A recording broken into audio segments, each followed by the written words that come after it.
Hi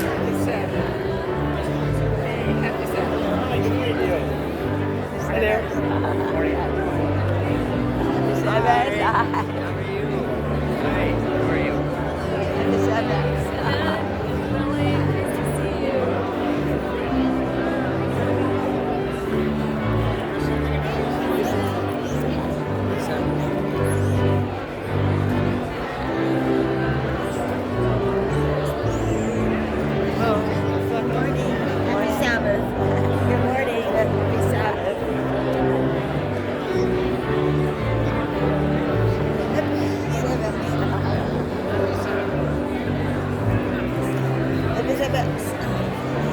네, 우리 아들 난 날이네요. 우리 해피 버스데이 우리 아들.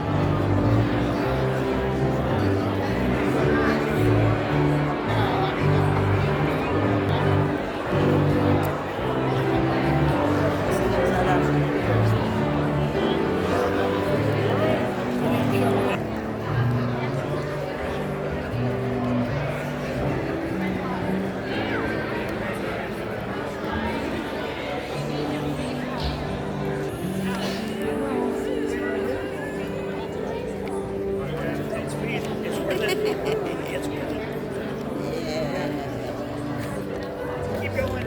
Toward the end.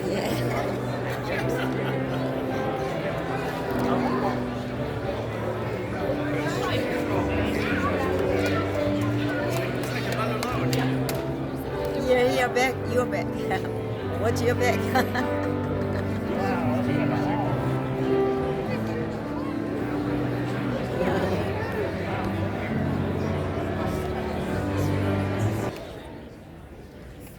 So good to see all of you. Has there ever been something that you wanted really, really badly?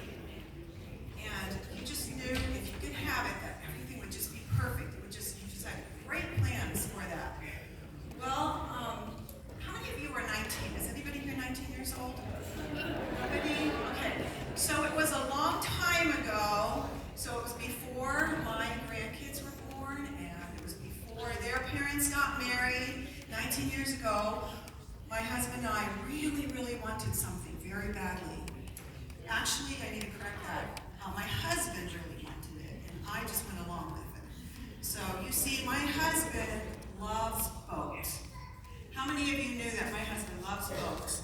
And he doesn't just like any boat. He doesn't like the boats that go on the ocean because he doesn't like rough water. He likes the smooth kind of water and likes to go fast on lakes, like ski boats and all. So my husband loves boats, and it was his dream to be able to live on a lake. And he was getting ready to retire from working as a dentist, and so he started looking at lakes all over the country. He would look up lakes, Texas, we looked in Texas, and Alabama, and South Carolina, North Carolina, and Georgia, even Kentucky. And then we found the perfect lake. And so it couldn't just be any lake, because it had to be a lake where he could own property all the way, where the property goes all the way down to the water. And it couldn't be too steep so that he couldn't launch his boat. He needed to be able to have a road built and a launch ramp so he could launch his boat. And there was another very, very important requirement, and he needed to be able to have a dock on the lake. And some lakes don't allow you to have a dock. And then something else, the lake needed to be able to be full of water all year round. Some lakes in the wintertime, they let water out of the lake, and your dock in your boat, if you didn't take your boat out of the water, ends up sitting in the mud. So that wouldn't be very good. And he wanted to be able to take his boat out any time of the year to drive it around on the lake. And so we had picked out the lake where we wanted to go. And it was a time we were going to take our youngest daughter, Caitlin, to Andrews. So we packed her stuff in the truck. We bought a brand new video camera, and we hooked the boat to the truck. And off we went through all those states, across the Rockies, and all the way to Michigan to take our daughter to college.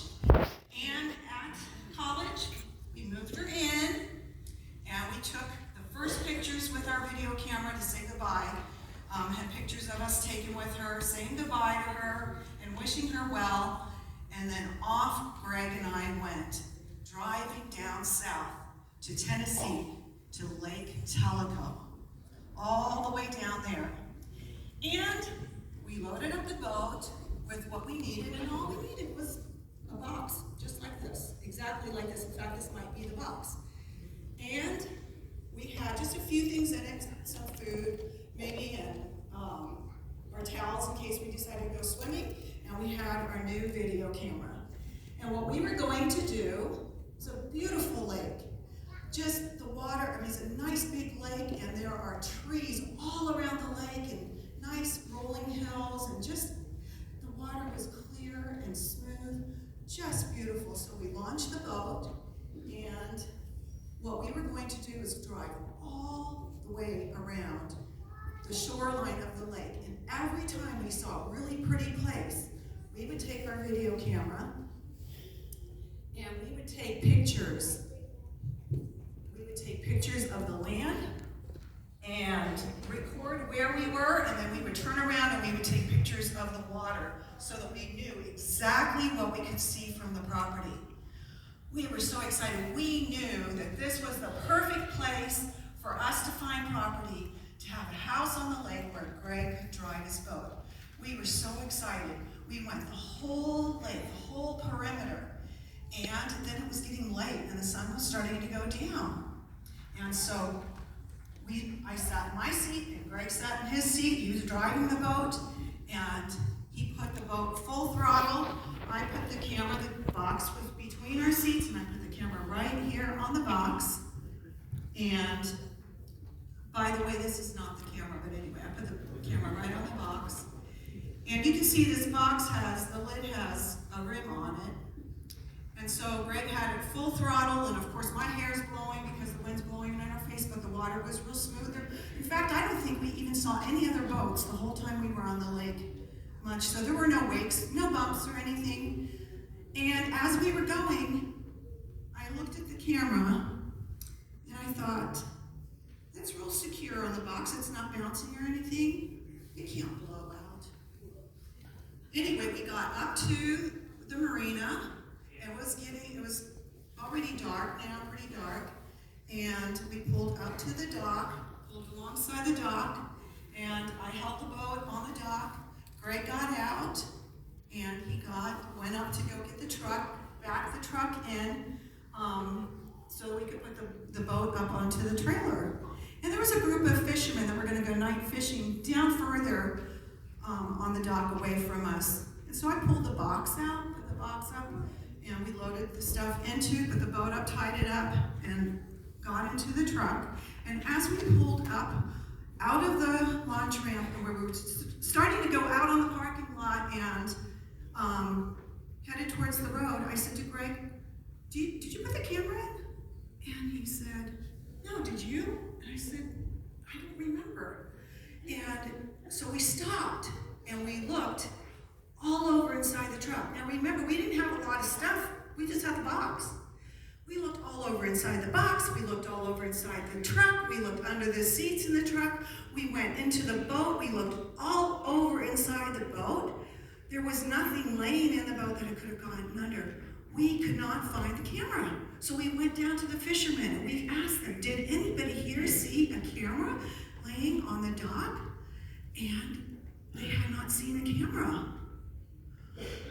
We have no idea what happened to that camera. And so we didn't have anything that we recorded all day to help us find property. It was gone. And we just thought that our plans were going to be so good to find property on the lake. And God closed that door. In fact, before we ever went on the lake, one time we put an offer in on a property and we never heard anything. It was a really good offer, never heard anything, and we called the realtor and he never gave our offer to the sellers. We called him a couple times, he just never gave it to her. I don't know what that was about, but there were so and son-in-law got married, and then they had the grandkids. We're like, why would we ever have wanted to move to Tennessee and live there? That doesn't even make any sense. And you know, boys and girls, it made me think about today. You know, we're celebrating that Jesus died on the cross for us and then rose again and has a home for us in heaven. You know, the disciples really badly wanted Jesus to be crowned king right then. They just knew that was the best thing ever if he could be crowned king and deliver them from the Romans and the Pharisees and just to make things all right. But God had bigger plans. God's plan was for Jesus to die for all of us because he has the most special place in heaven for all of us. So let's remember that God always knows what's best for us.